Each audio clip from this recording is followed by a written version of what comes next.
Olá, pessoal. Estou aqui para comentar as questões da nossa avaliação de sondagem. Vamos lá? Nós temos um texto, uma receita, baião de dois simples e fácil de fazer. Em seguida vem algumas questões para respondermos. Que linguagem ou linguagens foram usadas no texto acima? A resposta adequada seria apenas a verbal. É um texto que traz apenas a palavra escrita. Né, faz uso da palavra escrita, não tem símbolos, imagens, cores, sons, são palavras grafadas, né, no texto. A segunda questão tem a ver com a finalidade do texto. Conforme a finalidade do texto, ele pode ser literário, que tem caráter artístico, ou não literário, que é o utilitário. Em que caso se enquadra o texto lido? Como é uma receita, que inclusive respondendo à próxima questão, é um texto que nos ensina a fazer algo, que nos instrui, não é um texto artístico, é um texto não literário. O texto literário é uma música, um poema, né? Um cordel, né? A receita enquadra-se na categoria de texto instrucional, porque, como o nome sugere, ele nos dá instruções. Então, ele ensina a fazer algo, a montar algo, a executar algo. A receita começa com uma pergunta, ela é introduzida como uma pergunta. A quem essa pergunta é dirigida? Volta lá na pergunta. Quer uma receita de baião de dois simples e fácil de fazer? A quem essa pergunta se dirige? A nós que estamos lendo o texto. Portanto, seria ao leitor. A quem qualquer pessoa que estiver lendo esse texto, essa pergunta é como se fosse para essa pessoa, né? Para quem lê. Em receitas é comum a presença de numerais. Justifique esse fato. Por que é comum a presença de numerais em receitas? Porque precisamos de medidas exatas, né? Nós precisamos saber exatamente as quantidades, né, de cada ingrediente. Um pouco a mais, um pouco a menos, né, pode comprometer o resultado, né, da nossa receita. Portanto, os numerais nos dão medidas exatas, precisas dos ingredientes, do que devemos usar. No trecho, com todo aquele sabor nordestino que a gente tanto ama, foi usada uma linguagem mais informal. Quando a gente usa a gente, né, quando usamos o a gente, essa expressão é mais informal. Qual das redações abaixo seria mais formal e estaria de acordo com a norma padrão? A resposta, então, seria a segunda, com todo aquele sabor nordestino que nós tanto amamos. A primeira é que nós tanto ama. Isso não é formal. E a segunda é que nós tanto ama, não há concordância, assim como na primeira, teria de ser como nós tanto amamos. Portanto, é a segunda, ok?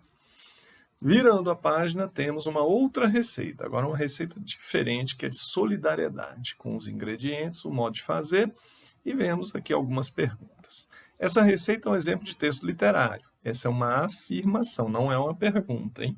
Em que ela se diferencia das receitas tradicionais, como aquela primeira? Bastaria dizer que ela se refere a sentimentos, emoções. Então, assim, o que ela expõe, quando fala em receita de solidariedade, 3 xícaras de amor, 2 xícaras de fé em Deus, 1 xícara de união, nós não temos como, essa receita nós vamos dizer que não é exequível, ela não pode ser executada, ela é figurada, ela é uma imagem para dizer como nós teríamos a solidariedade, que ingredientes seriam necessários e o modo de fazer para se atingir esse objetivo. Mas ela não tem como ser feita, ela é, na verdade, como se fosse, é um texto literário, é como um poema, né? Então, a resposta seria neste sentido, não necessariamente esta. Outras redações são possíveis. Assinale as palavras que contêm dígrafos. Dígrafos são aqueles fenômenos em que duas letras, formam um som. Duas letras juntas formam um som. Colheres, o LH forma um som só. Assadeira, os dois S's formam um som. Forno, não temos dígrafo. Carinho, o NH forma. Então, essas seriam as respostas. Esses são os dígrafos. Palavras que contêm ditongos.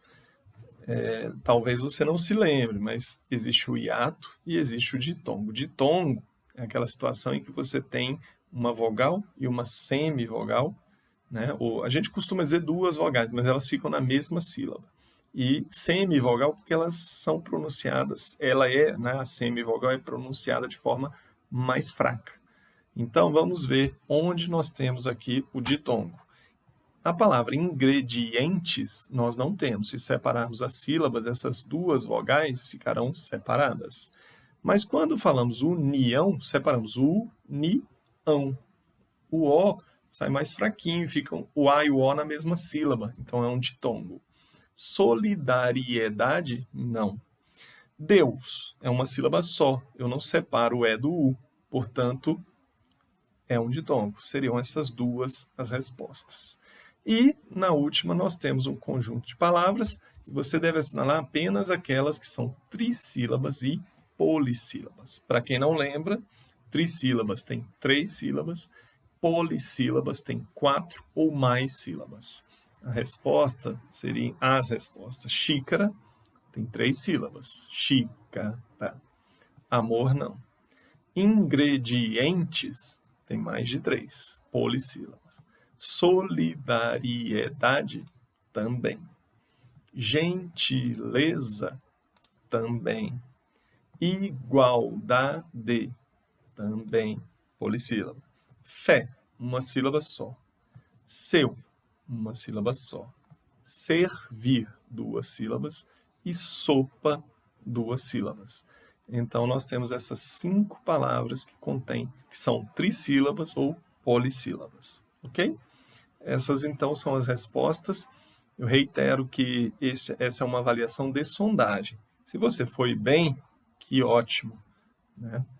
Vamos em frente. Se você não foi tão bem, calma. É uma avaliação de sondagem.